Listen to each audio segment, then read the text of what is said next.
We are the PWX AWA Tag Team Champions, Extreme Thunder, and you're listening to the Smack Raw Podcast, baby.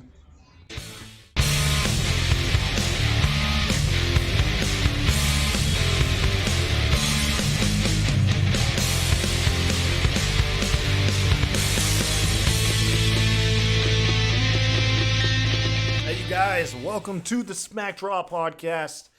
Wrestling recap show. We cover all your WWE, AEW, NXT, empty arena shows, pay-per-view recaps, and predictions. New crew here, or at least new joining me. I got RN, man, our resident NXT guy. I even wore the shirt to support you, man. I feel it. I feel the love. Yeah, man. Shout out to the COVID-19 for letting us cross-pollinate these different shows and stuff, bro. Hell yeah, man. There's something good about it's going to come out of this. At least something. Those stimulus checks, you know. You already spent that stimulus check yet? Not all of it, but most of it. Got a couch, got some stuff for the house, stuff like that. Oh man, I'm hanging on to mine. But I am about to dump it. I'm going car shopping here soon. I need a new car, man. My driver's my car's always been kind of a beater. It's like an '05. It looks okay, but recently the part whatever that raises and lowers your window snapped.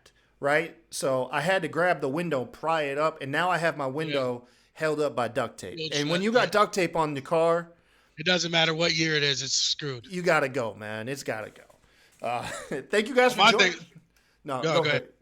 I was going to say, I'm saving my taxes. Stimulus is getting blown. Taxes getting put away. Got you, man. Got you. Hey, you guys, thank you for joining us. We do love to recap all your wrestling stuff. If you're new to the show, man, you'll find us everywhere. We're all over the podcast platforms, all the major ones. We're also live on multiple platforms, but we can chat with you on air because of our Restream tool. So don't hesitate. No matter what you're watching us live on, hit up that chat, ask us questions, make comments, whatever you say. We'll go ahead and give you a shout out on the air. Love the fan interaction, man. It's always a blast. Recently, we did Jay's Punishment, where we made him ingest that damn toe of Satan. I'm sweating thinking about it. Did you see it? Did you watch it? Yeah, but you shouted me out like 14 times. I was making comments the whole time. Look, man, I'm just kayfabe wise, man. We just got to put it over, all right? Like, listen, I'm gonna tell you right now. Jay Thunder is a fucking warrior, bro. He was hurting, man. Like after the 3 or 4 minute mark, I told him that on NXT. I was like, it wasn't even funny anymore, bro. Like at first, I was getting a kick out of it, but just seeing his face and him spitting. I even made the one comment I was hoping you said. I was like, why is he spitting? He needs to be swallowing that shit. Oh, my God. Yeah, Jay was suffering, man. But yeah, everybody was hitting us up in the chat, man. A lot of people were interacting with that day, man. We were really thankful. So, yeah, you guys, don't be shy, man. Hit us up in the chat. Ask us questions based on SmackDown, COVID-19, what the fuck ever, man. We'll go ahead and give you a shout-out on the air. For sure. Yeah, man. We're here tonight, though. We're going to talk SmackDown. Just went off the air about a half hour ago. I got to say, I think, you know, I'm not going to say like I'm getting blown away by these empty arena shows, but I feel like WWE's like falling into a groove where we're getting a certain level of quality consistently out of the show. And honestly, there's one redeeming thing that we haven't gotten even when we had audience, like an actual live audience. And I'm going to touch on that when we get there. Something that I think really needs to take note. I mean, I'll touch on a little bit, actually, just, you know, instead of doing like the whole local news, like stick around. Well, my thing is like, I'm not gonna lie to you. I was actually telling my girlfriend this, like, I'm actually getting into these no fan shows. Like to me, you're starting to see the cream rise to the top. Bam! That just stole the words right out of my mouth, man. That's it. Yeah. But so what I was gonna say is tonight, for the first time in a long time, we had 3 female-driven narratives. In a single show. Like normally you don't get many women interweaving storylines, and we had 3 tonight. So I was actually pretty stoked about that. To see not all the focus on the main title and then everything else fucks off. I can honestly say this is probably the most I've enjoyed SmackDown in a few weeks, to be honest. Like this is one of the better SmackDown shows they had. Hey, what up, Derwin Gomez? I think it's Gomez, right? He's asking us in the chat. He says, who is the WWE SmackDown hacker? He's getting right to it. The hard-hitting questions. It's, to me, I mean, as far as, like, when they first showed the guy, it had to have been Ali. That's what I was. That's what I've been thinking is the whole time. I'm thinking they're changing it up. I think Ali either was the original or at this point it's too obvious. Yeah. So they're gonna have to change it up. It's got to be somebody who likes to stir the pot. That's what I'm thinking. Unless it's a complete character repackage. You know what I was thinking, but I'm like, I don't know how realistic it would be. I was thinking CM Punk CM Punk would be he's all about stirring the and pot, the, ain't the he? hoodie Yeah, and all the stuff. You know what I'm saying? That's who I originally thought it was. And then when they kept doing like the lights, like he had on his like Ali had on his hmm hand, that's when I started thinking like, well, I don't know, but originally I always thought it was CM Punk. yeah. I'm gonna go with the current flavor of the month that Twitter was dropping out today, and that was Robert Roode. He said we haven't seen Robert Roode. Oh, Derwin Gomez, you beat me to it. He said Robert Roode too. Yeah, so I'm gonna go with you, Darwin.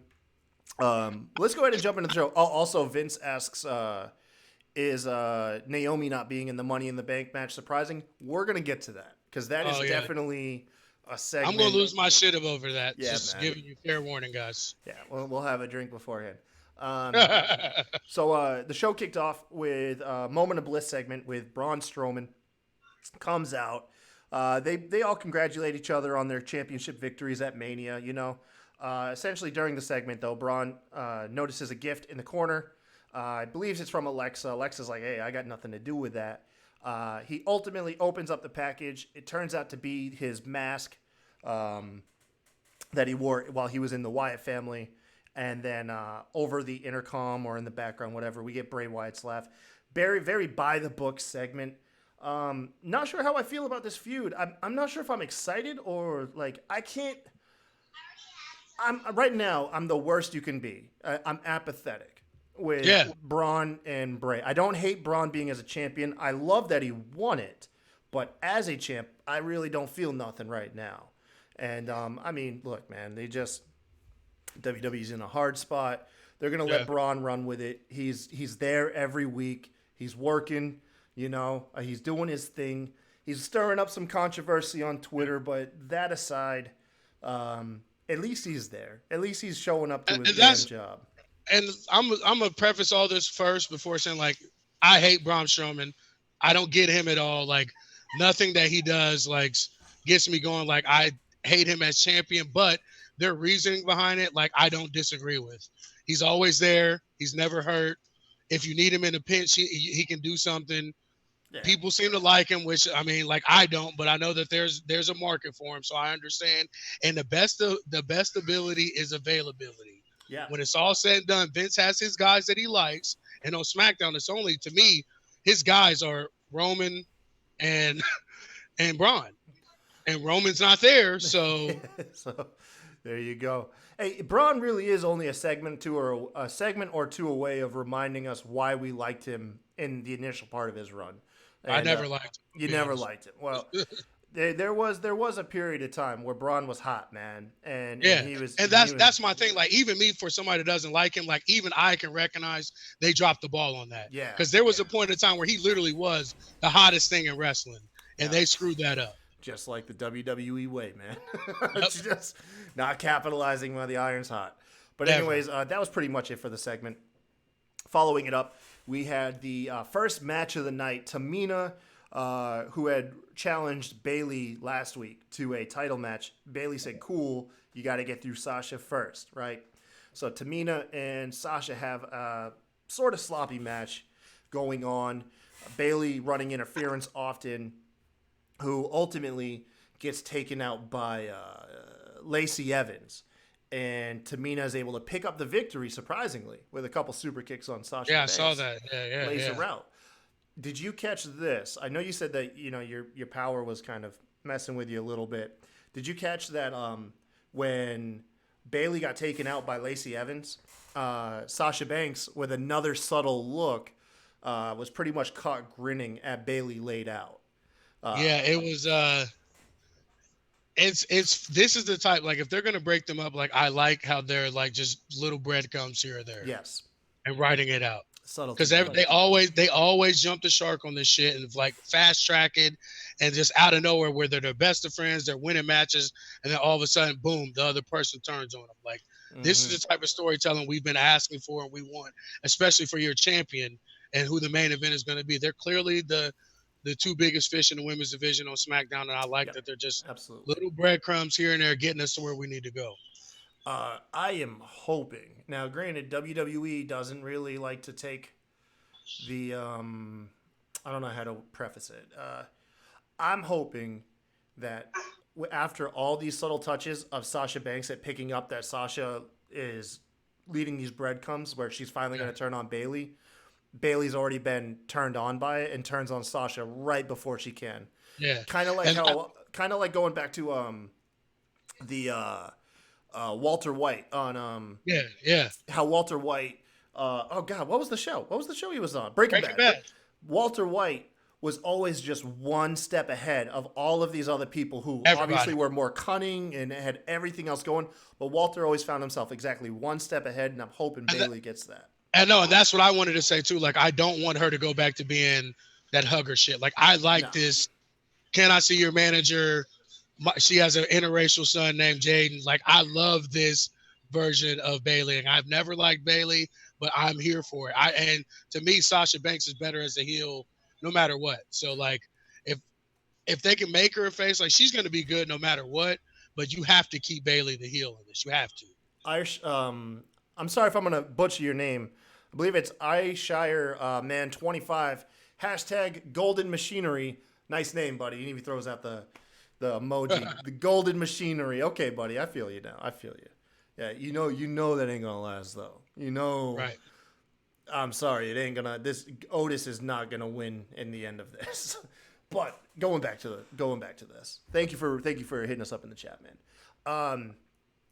Yeah, but anyways, what really came out of this in the immediate story, though, Tamina's now got a future title shot against Bayley, which good for Tamina, man. I mean, let's just say that. I know there's really not many redeeming qualities about Tamina and everything, but hey, listen, right now we need everybody we can get. We're not blind over here. We don't really touch on the drama too much in our recaps, but we know a lot of people lost their jobs this week. It has been a tough week.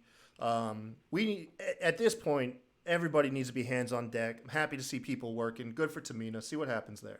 And my thing is too, like, don't get me wrong, like, Tamina's not my cup of tea, but you actually have a real monster for the women's division. Like, they should do her like I'm not saying she needs to be like going on a 20 match win streak or whatever, but let her take some people out. Let her do some, like, just maul some people. Like, I'm okay with having that beast in the background that's just tearing some shit up every now and then throw her a bone, give her a championship match, put some shine on her, but then let it, like, that's my thing with the women's division. I wanted her in a feud with Nia Jax. Yeah, I always thought those two had cool chemistry when they were facing off. Not teaming up. Yeah. I don't like them as a team. No, I know what you're saying. Yeah. Yeah, but I thought it was. I thought that was awesome. Anytime those two would square up, but they never gave them like full matches. It was always little bits here and there. Nia Jax pretty much always came out on top. Yeah. Which I don't have a problem with that either. But my thing is, like, the women's division, like, they don't have like an upper, mid, and lower card. Yeah. It's either you're in the title picture or nothing at all. And I think that's where it's different from NXT, and why NXT's women division is so flexed out is because there is different levels to it. Yep. When on Raw and SmackDown, it's not. It's either you're a tag team or you're in the title picture. If not, you're not on TV at all. Why can't you got enough time on TV to have those different levels in the women's division? I think it would take them a long way if they did do that. Yeah, and they broke that trend today, man. They did. They did. That's as we said earlier. We'll talk about it later, I guess. Yeah. Ishire Man 25 asks, what would your dream Mania match between the guys? Okay, I'll give it 2 seconds here. Let's see. Seth and Edge. That's my dream Mania match right now. Mine's happened. It was just a shit match. It was Drew versus Brock. Yeah. That would have been better in a live crowd. So up next, we got a promo. Jay hyping up the triple threat match with The Miz and Big E for the tag titles. That I'm going to talk about when we actually get to the match. That has some bullet points I want to go over with that. Sheamus came out, squashed I'm assuming a boy from NXT, maybe the house show circuit.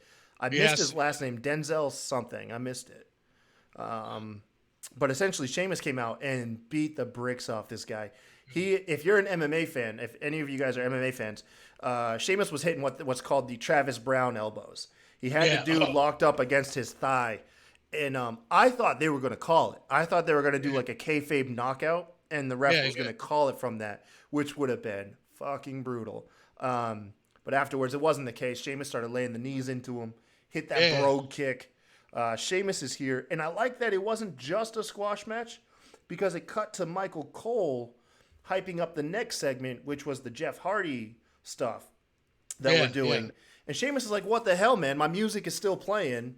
You're over here talking Jeff Hardy, who's not even here.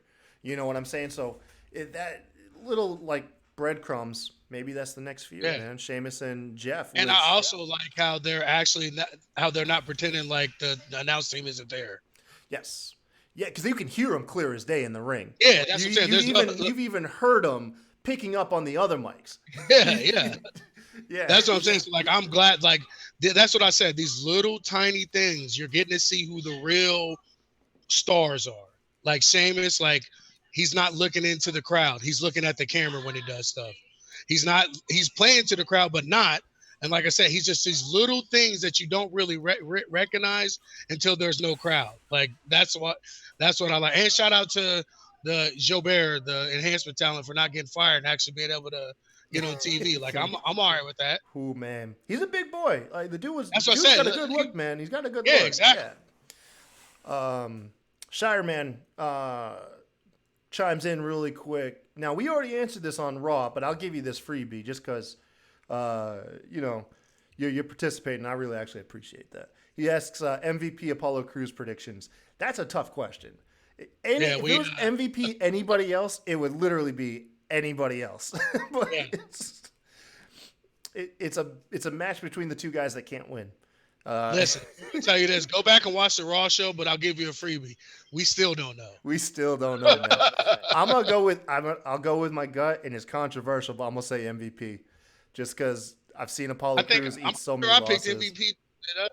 I think so. Yeah, man. I'm pretty sure I picked MVP too. Because Apollo Crews he got his first win after the Superstar Shakeup, or after the Rumble. Whenever it is, he switches the show. He gets a win or a nice match. His match, not even a win. Yeah, not even a win. He gets a decent match. We're like, oh shit, they might do something with him, and then you never see him again, or he goes on a 10 match losing streak. So they're gonna reintroduce Apollo Crews until he's like ready to retire.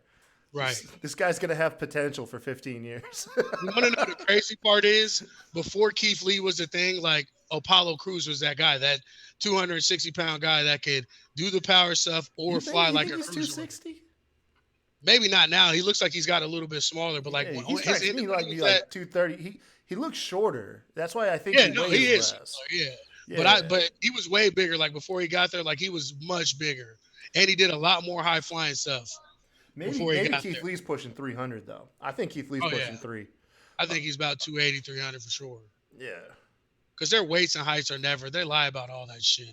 Yeah, you can't trust them on that stuff. No, not at all. No. Big E's 5'8". I've seen him at the Arnold Classic here in Ohio, bro. I'm taller than Big E. I'm not even going to lie to you. For real?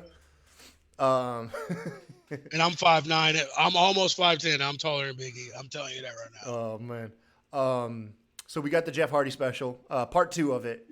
This was more of the fall of Jeff Hardy. It shows all the crazy bumps that he took and stuff, and then they even dive into his painkiller addiction. Yeah, I was gonna say, I was surprised that they actually did that. Like, that makes me feel better about, like, because you know how I feel about it. Like, I'm over it. Like, I think that he's got too many chances, but them actually acknowledging that part, like, that caught me off guard. They not only did they acknowledge his drug abuse from the past and arrested in 2009, they completely acknowledged him being arrested for alcohol in 2018.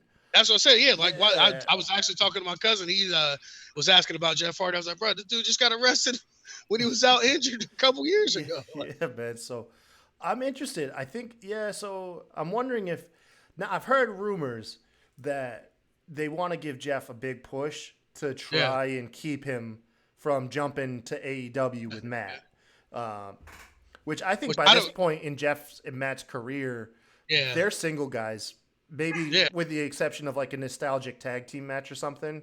Yeah. they're gonna end their careers in singles. Well, I think too, if Jeff really wanted to go, he'd be there already. Yeah. Like, Well, I think he's they where extend he's his at. contract because of the injury. That's the thing. Is like Yeah, his contract would have expired with Matt's, but since he was out injured, yeah. they And would have. I'm saying, I think he would have stayed or re-signed regardless. I don't think he would have left. Yeah. I think he still thinks he has something left to prove, and wants to do more, especially with all the new guys that are in there. Like, I think that he wants to be there. Like, to me, like, I always felt like he was just a bigger fish anyway. Like, I just don't see him. I don't think he sees himself in somewhere like AEW until it's over. Yeah, I Which, don't know. Like, yeah, because Jeff does strike me as more of the WWE guy, whereas Matt strikes me he could go anywhere else.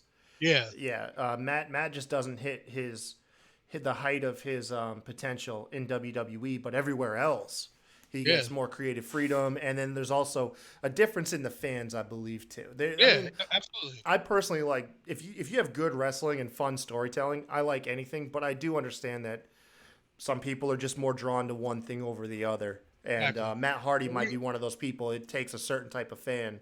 Yeah, exactly. Yeah. And me and Vince were talking about that on our NXT one. Like, we were thinking, like, there's literally people that do not know that there's any other wrestling besides WWE. Yep. Absolutely, man.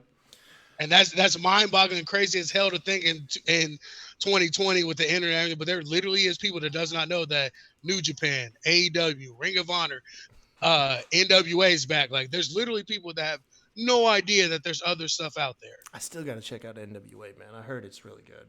I've seen a couple episodes, but I haven't really got into it. Yeah, I heard it's good. We got a breaking news during the show. I don't remember when it hit, so I just kind of put it in the middle of the recap. So earlier today, we learned that WWE's Money in the Bank is not going down at the Performance Center, and we heard rumblings that it's going to go down at WWE headquarters in Pennsylvania. And that turns out to be true because they promoted it. And not only are they promoting it, the Money in the Bank match sounds fucking bonkers. Did you see this yet? No. Remember, Yes, awesome. So live reaction here. So this is how the Money in the Bank match is going down. The match will begin in the bottom of the tower, and the guys will fight to climb up WWE's headquarter towers, where ultimately the briefcase is hanging above a ladder on the roof. So the match will start at the bottom of the building, and they will work their way physically up the building onto the roof. Did they steal this from WCW with the David Arquette shit and all that? Remember that, like, Yeah. they had that on? I'm telling you, man. So the last time I heard of them using WWE headquarters for anything was that's where they recorded the DX entrance video. I thought the Miz did some stuff there too. Maybe he did. I don't know. I just know. I think the last time it was Miz on the roof. Okay. Yeah, because I just remember that DX video where they all like bum rushed the fence and everything. Yeah. That was shot Miz at the did top stuff of after. Titan Towers as well. My thing is, like, if Florida deemed them essential personnel, how does that work? And that's kind of where I've seen some online controversy. I'm not going to touch on it here till I do a little bit more research. I don't care either way, to be honest. Yeah, I mean, I'm gonna watch it. It sounds bonkers. They opened the, believe it or not, like, I've been watching SportsCenter these last few days since I've been from home, and like WWE opened a whole can. Mm-hmm. I don't want to say worms, but they opened up a whole new realm of possibilities with Florida deeming them essential. There's already boxing promotions talking to Vince about holding boxing promotions in the Performance Center. Dana White obviously is going to be eyeing Florida to hold UFC fights now. And then I've even heard, I don't know if it's necessarily Florida, I've even heard NASCAR is going to run races in front of an empty stadiums. Yeah. That's the only one that throws me off because, you know, obviously all the guys are in cars separated, but NASCAR pit crews, they're like freaking 8 to 10 guys in a small on top garage, of each other. Right on top of each other. And then you stack that on 30, 40 cars? You got hundreds of people.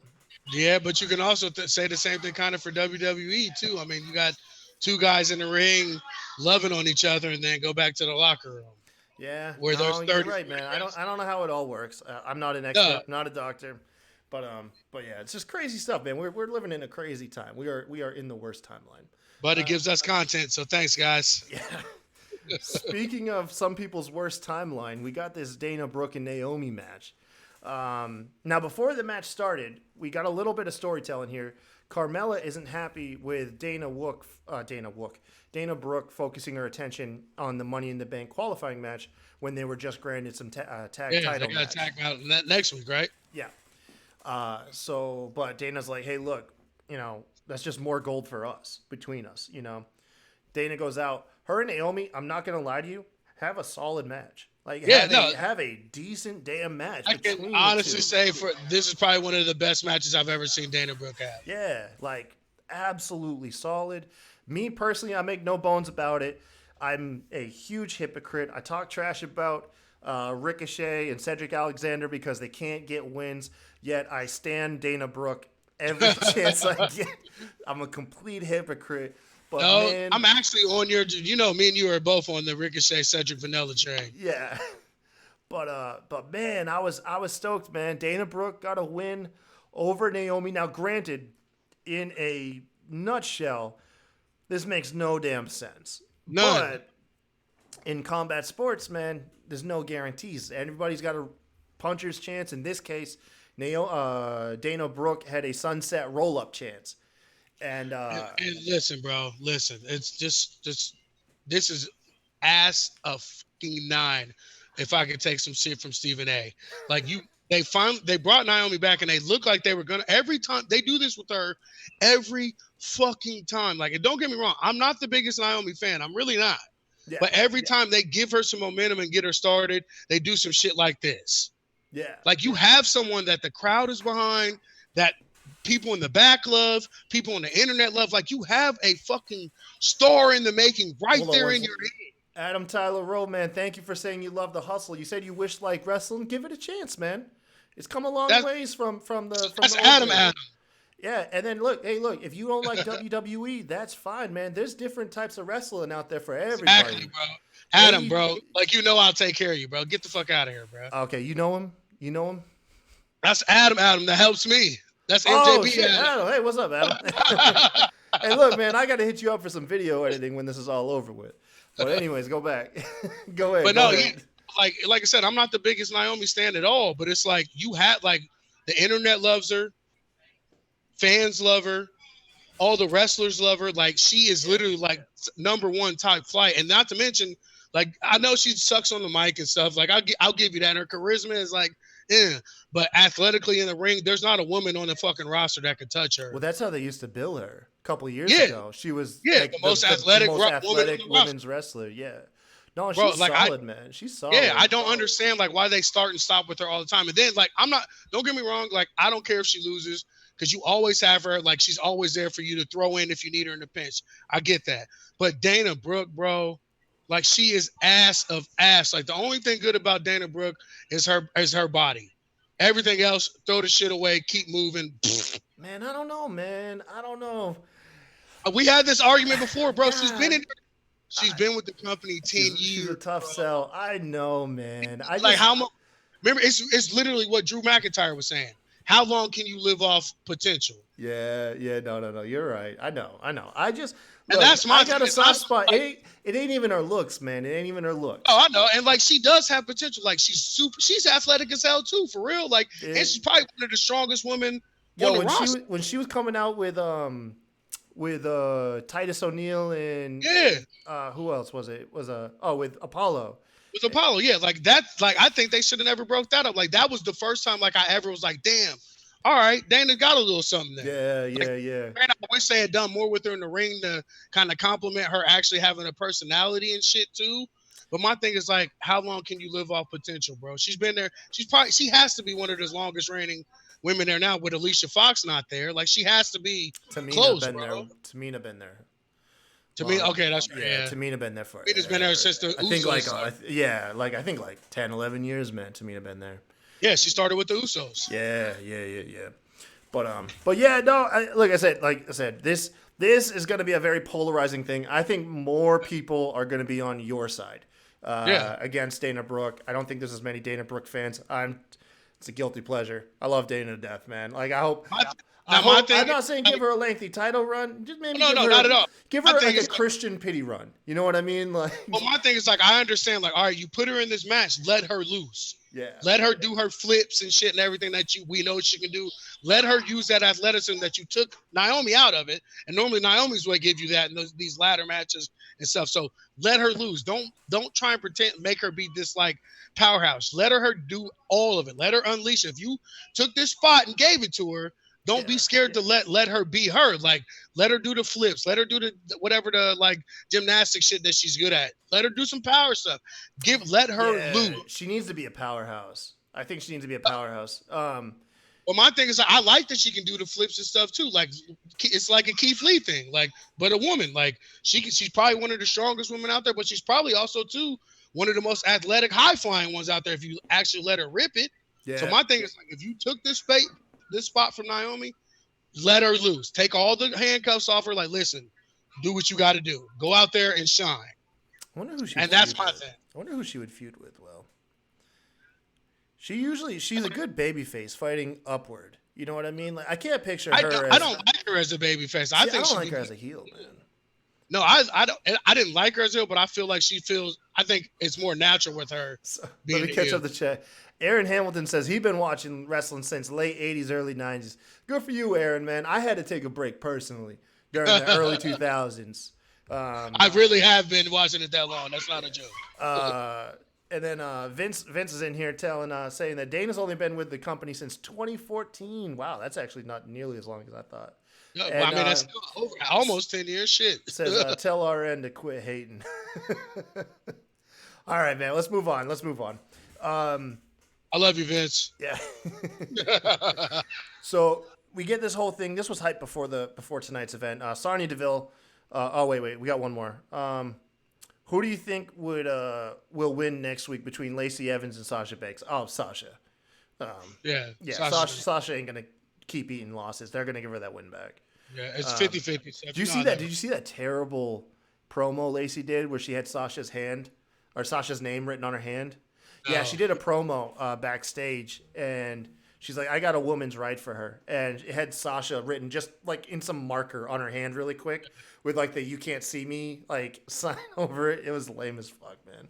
Sorry, Lacey. I think the only fan you have is Rob, and that's pretty much it, you know what? This might surprise you, but I actually do like Lacey. Yeah?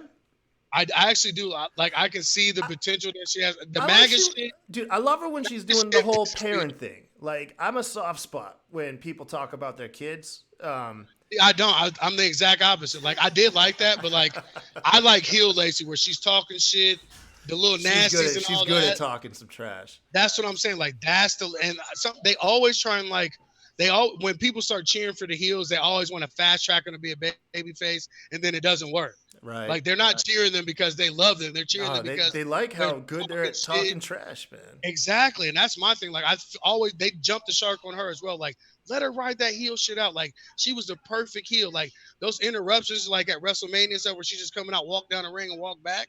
Yeah. Like, I like that. I like that shit. That was some of the stupidest shit ever. It was, but I mean, like you just said, it made you feel some type of way. Yeah, I'll give it that. And the more she talks, the more you realize how horrible she is at it. So don't let her.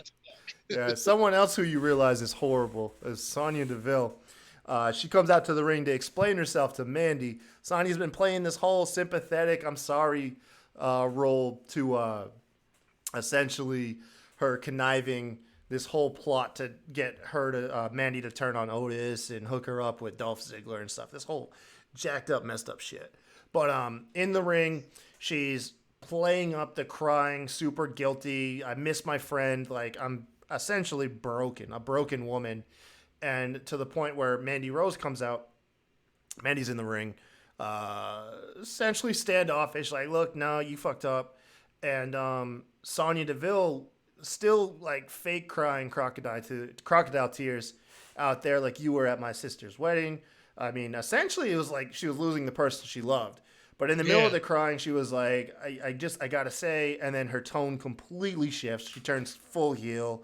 Like, I'm glad they didn't go the lesbian lover angle. Yeah, me too, man. Me too. Like, she loved her from afar. I'm glad they didn't go that route. But she's like, Mandy's super selfish. And you know what? It made sense. I like this because Sonya Deville's like, I realized with the Otis stuff, this was never about Fire and Desire. It was me coming out to your music, handing out your magazines. Essentially, I was helping enhance you, which Yeah. heels, the best heels are the ones that make good points. You know what I mean? And that was exactly what we had here. During the whole shit talking, like they were getting set up, like Mandy was taking her jacket off like they were going to fight.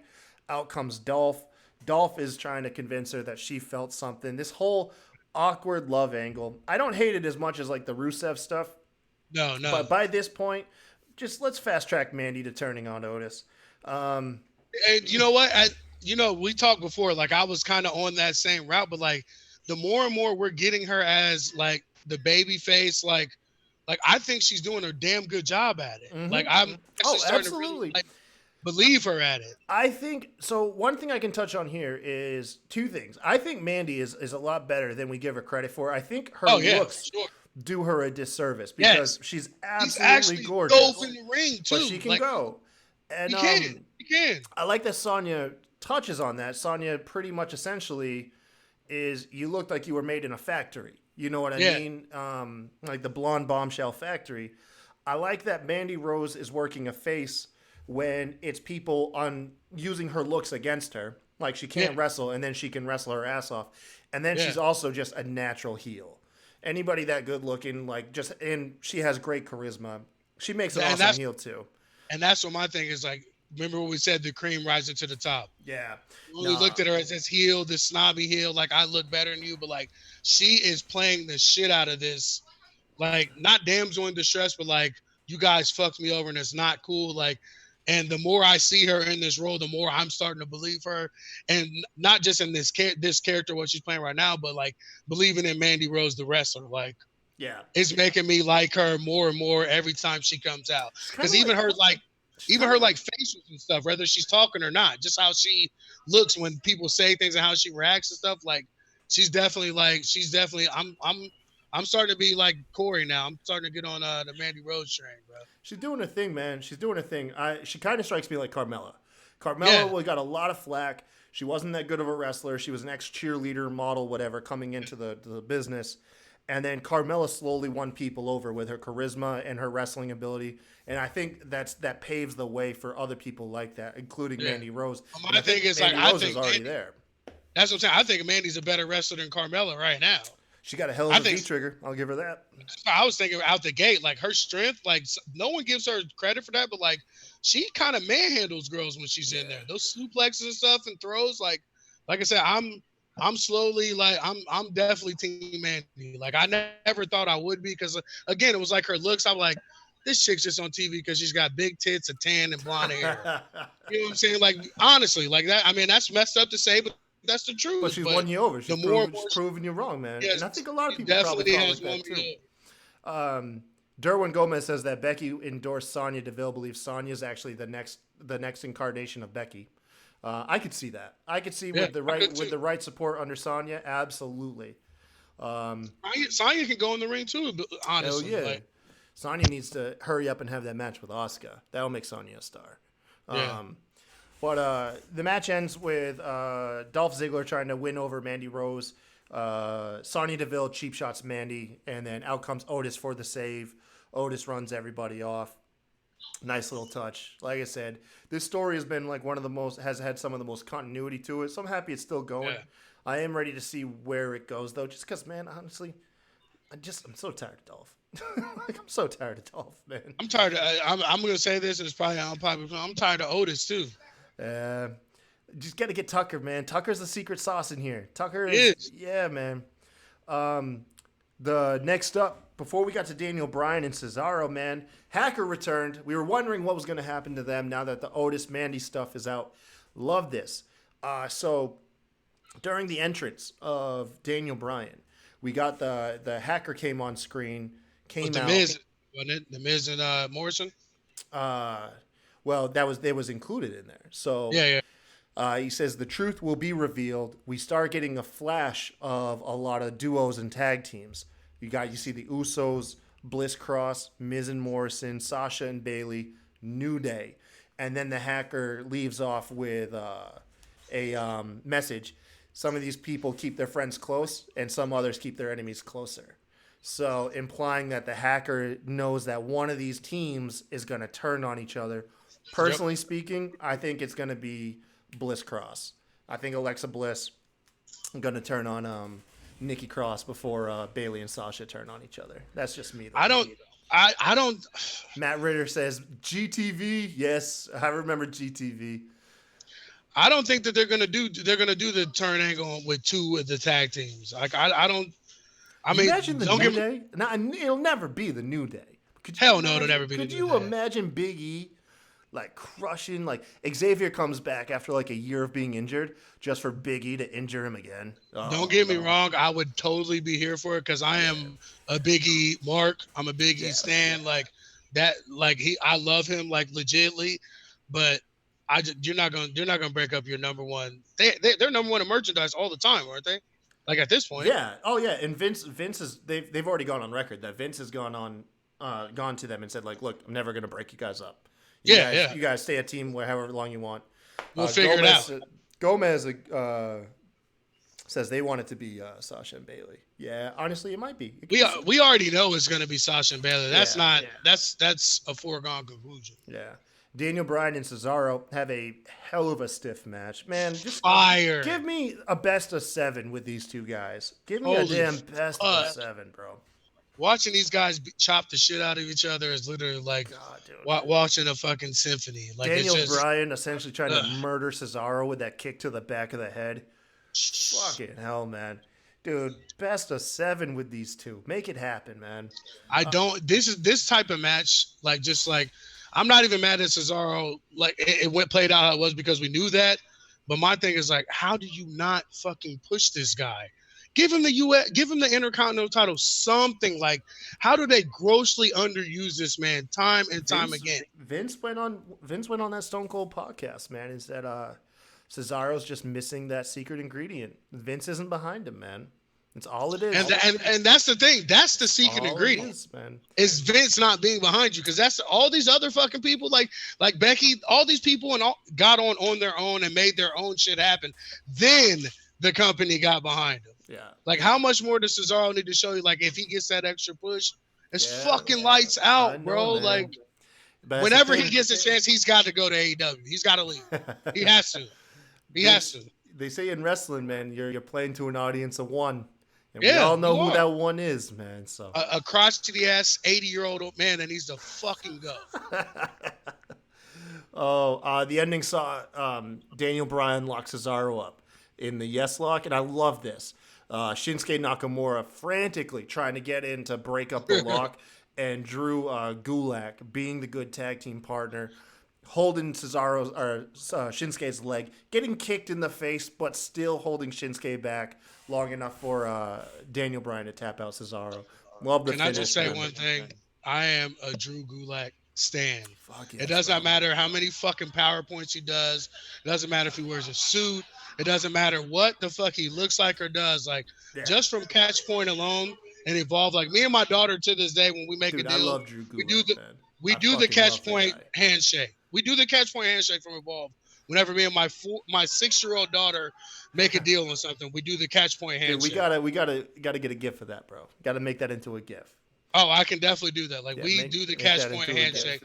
Like, Catch Point, like, even that's where my love for Matt Riddle, like, everybody knows the Smack Raw, my love for Matt Riddle. Yeah. That's where it came from. He was a part of Catch Point. And it came from being with Drew Gulak. And, like, it is, like, I do not understand, like, why it took them so long to realize what they have in him. And the worst part is, like, you're getting this bullshit babyface version of him, like an actual heel version of Drew Gulak Unleashed. It would be the best heel in your company. And I'm not just saying that because I'm standing for him. He's good. I'm thinking back at 205 Live, but after the PowerPoint shit. And yeah, he is, man. He can be so evil and diabolical, bro. Like, I'm telling you right now, all that Monday Night Messiah shit and all that is great. We love it. Let Drew Gulak get unleashed. Yeah. Give him one of those platforms, bro. I'm hoping this Daniel Bryan endorsement that he's receiving catapults him. gives I him really, something. Yes. I really hope it does, man. I'm I'm a praying stan. that out of everything that's going on, that Drew Gulak's career Yeah. just is elevated, man. Because Gulak is such an incredible talent. I lost my shit when he was having those matches with Riddle at the in NXT. Like that was like they did the catch point handshake in the ring afterwards. That's So awesome. it's like yeah, I'm a stand for sure. Watch that, man, for sure. Yeah, it was a big. Big E cuts a promo promoting his match, dude. He's so good. I love Big E, man. I do. Like that guy is he's so charming. Like I love that. Like the New Day, like oh man, they're first ballot Hall of Famers. They're gonna be a headlining class in the Hall of Fame one day. The reason why I love them so much, like I'm pulling the race card now. I know you told me you didn't want to, but I'm gonna pull the race card now for this. The reason why I love the New Day so much is because yes, they are shucking and jiving for you white people. They are. But each one of them has something different that they bring to the table. Yo, I love Xavier, man. I wish Xavier. God, damn it, man. I wish Xavier had this role where he could be dominating, like the Shawn Michaels Diesel-esque. Yeah, and not make Big E the power, like not make Big E his muscle. Someone else. I don't know. Yeah. Maybe Killer Cross someday comes up and is the muscle for Xavier Woods. But dude, I would just love Xavier Woods cutting free promos on people. And my thing was like, I wish they had let them do the original version of New Day, which is like not it was like Nation of Domination. No, I remember the whole like preacher bullshit. Oh, like, bro, me and my son, dude. my son saw one of the first. They weren't even on TV yet. And we saw like one of the first house shows. He came out in a full blown suit and a hornbill glasses, straight Nation of Islam shit, and just ate the crowd up in Cincinnati. Like ate the crowd alive. Like him on the mic is next level shit. He just needs to get to the point where his ring work matches or even comes close to how he is on the mic. Because to be honest, he's the best talker in that group. It's like no one wants to say that or admit it, but he is the talker of that group. Easily. Yeah, well, anyways, yeah, Big E, like I said, promoting that triple threat match for that's main eventing. Before we get there, though, it appears we're cutting to a commercial, and we see Elias walking. Similar to how they do, like they cut to the commercial. They start playing the SmackDown music. Yeah, you see a guy walking towards the camera. Oh, man. And then out of nowhere, he's blasted and jumped by Corbin. And Corbin begins to decimate Elias. Shit-talking the whole time. Corbin's not playing around at all. This is the Corbin we needed. Yeah, he's playing the King gimmick, but not nearly as silly. At one point, Elias gets his arm stuck between two storage containers, and Corbin destroys his hand/forearm, and then drags him off screen as they cut to commercial. We come back, and apparently, I don't know if it's the layoffs, I don't know if it's the COVID stuff, but apparently there's no more security at the Performance Center. I guess that's just part of the thing. Because Corbin comes back. At this point, you think somebody would have helped Elias, but no, Corbin destroys Elias some more with the scepter, and then ultimately comes back with the guitar. Yeah, this is the Corbin that you need. Just ruthless killer. I never thought I would ever say this, but I love Baron Corbin. Yeah? I'm still not like fully behind it, but I like this version better than the silly, like, believes he's a real king version. And even that, like, I understand it to a point, but my thing is, like, he embraces being a heel. Yeah. He's not trying to be cool. He's not trying to play to the crowd. Like, he wants you to boo him. He goes out of his way to make you hate him. Yeah. That's what I want in wrestling. I don't want any gray areas. I don't want any fucking tweeners. I want heels and faces. Said no tweeners. Hey, man. Don't mess with the tweeners now. I'm all about some good tweeners now. Nah, don't get me wrong. Look whose shirt I got on. The number one fucking tweener in the company. Don't get me wrong. I love my tweeners, but I grew up where there's garbage men and clowns and like showing good guys now, ain't you, bud? Good guys, bad guys. No gray area, black and white. Oh man. Main event time. Got Jey Uso, Miz, and Big E triple threat match. This match actually went a lot quicker than I thought it would. Yeah, I didn't look at the time when it started, but it was fairly fast. Yeah. I love Big E early in the match is clearing off the commentary table, And he's just like, move everybody. I got stuff to do over here. Sorry about this monitor. Sorry about these lights. It was hilarious, man. And then, but it was too much talking, though. Gets hit by a super kick. Jay and Miz double suplex him through the table. We cut to commercial. We come back, and before this match even felt like it got going, it was over. You had Jay hit some cool spots, hitting double suicide dives, like one side of the ring to the next. Before you knew it, Miz got in there, hit a skull-crushing finale. I looked down for a moment. I looked back up. Big E's hitting the big ending, and damn wins the match for the New Day. We need to go back. Shout out to Miz. Miz did a couple high-flying moves, too. See, I missed it, because I swear I looked down for it. It felt like a minute, man. He did a couple. He did like a springboard, like, what is it, the double... Double axe. I don't even know what it is. Yeah, springboard double axe handle. Like Miz was in there, and him hitting the dance moves too after he hit a couple moves. Like, oh man, love him. Miz is awesome. I wonder if Morrison's gonna turn on Miz out of spite now, losing the belt for him, because that was like one of the story. That was one of the story beats. That Morrison retained it without Miz, and Miz now could he retain without Morrison, and he didn't. I think it's like, don't get me wrong, I love Morrison in the ring, but he is ass on the mic.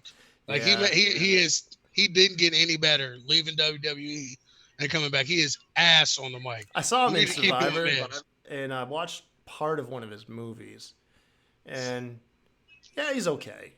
That's really the biggest compliment I can give him. I'm not talking about that stuff. Like that stuff he's legit in. I'm talking about actual wrestling in the ring, cutting promos. Yeah, I know what you mean. His ass. But even like I said, even out of the wrestling element, he was like at most he was like okay to listen to. Exactly. That's what I'm saying. Like he is not good on the mic at all. How do you feel about the tag titles being defended in a singles style match and more or less on top of that changing hands? I felt some kind of way about it at WrestleMania, but I like how they ran it back with the opposite vendor. So like I was kind of okay with that. Like it was a little something different. Like throw a little spice on top of it, but I mean, these matches don't mean shit to me. Like, I want to see the tag teams. Like, I want to see Kofi and Big E gel and become a, like, legit tag team. Like, I like that. I want that. And I hate to say it, like, but I actually like Miz and Morrison, too, like, as a tag team because Miz kind of got that, like, not average, but, like, that normal wrestling sound. And you got Morrison who can kind of high fly a little bit with Kofi. Like, and nobody is better at talking than Miz. I mean, I like that. Like, I want them to kind of keep this three-way going, honestly, but actually be involved with the tag teams, not this three-way dance shit. I'm pretty sure this ends with a feud between Morrison and Miz. Let's get back to the chat here. Vince says, looks like we're getting Braun versus Funhouse Bray instead of The Fiend. Does that mean it's a win for Braun? Yeah, probably. Absolutely. Yeah. Derwin Gomez says, what would you guys rate SmackDown? I would say because we got multiple storyline, like women's storylines interweaving. We had two shocking upsets. I would say Dana Brooke and then arguably Big E. Yeah. I liked it, man. I mean, I did too. We can't expect. I can't believe I'm saying this, but I actually fucking enjoyed SmackDown. You can't expect like shows like this to be full throttle. So I try to rate them on a couple different things. Did we get story progression? Did we get any surprises? Did we get character development? And I think we got pretty much all of that from tonight's show. So I can't hate on it, man. It was a breezy 2 hours, man. It felt like an episode of Raw, to be honest. Seriously, like you got some like underdog people and like younger people you didn't think were gonna win, kind of get a win. You got the women heavily like propped up front and heavily ingrained in the show. Like this is probably one of the better SmackDown episodes, really. Yeah, maybe in the last 3 months. I'll say for the week, because I actually watched all 4 shows. Now, granted, I only skimmed through the Gargano and Ciampa match, but honestly, now maybe because it's so fresh right here with us, I'd probably say SmackDown won the week. They beat AEW. I don't say that too often, but AEW was just okay. I don't know if I said one, but I mean it'd be a close second behind NXT for sure. There you go. Yeah, so I mean, it was decent, man. Can't complain there. What'd you guys think of the show? Make sure to hit us up in the chat. Make sure to hit us up in the comments. Till then, you guys, thank you for tuning in. You can always catch us on, like I said, Tuesday mornings for Raw, Wednesdays for those shows, Fridays. But thank you, and we'll see you on the next episode.